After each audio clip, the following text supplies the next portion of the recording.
Vous êtes à la gare. Le billet de train est sur le téléphone, mais vous n'avez plus de batterie.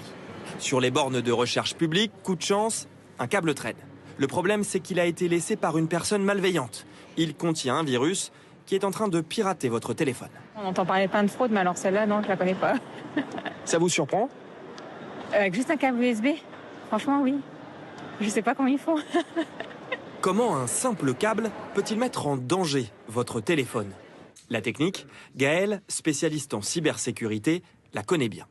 Il nous montre d'abord sur Internet les câbles en question, entre 30 et 200 € pièce. La plupart sont en rupture de stock, alors il en a reproduit un maison.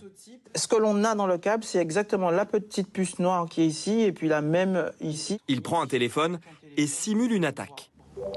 Via un programme informatique, le câble se connecte à Internet et envoie les photos du téléphone vers l'ordinateur de Gaël. On est ici sur une machine qui peut faire 1 millier d'actions par seconde.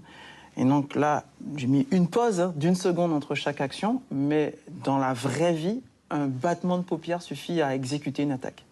Une fois branché, le pirate peut espionner ce que vous tapez sur votre téléphone.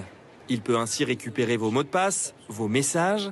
Il peut également s'envoyer vos photos ou vos contacts pour ensuite, par exemple, vous demander une rançon. Et même si vous le débranchez, le programme pirate continue d'agir. Alors comment se protéger? Ne pas utiliser de câble inconnu, bien sûr, mais parfois le virus se situe directement dans la prise.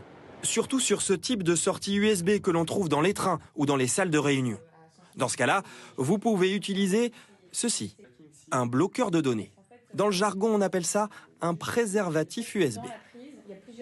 Qui permettent de faire passer que l'électricité et pas les datas, les données qui sont sur son téléphone. Donc il suffit de le brancher sur son câble et sur la prise. Et vous êtes protégé. Le prix, une dizaine d'euros. On les trouve principalement sur Internet. Enfin, dernière solution, la batterie externe. Avec elle, aucun risque pour le moment.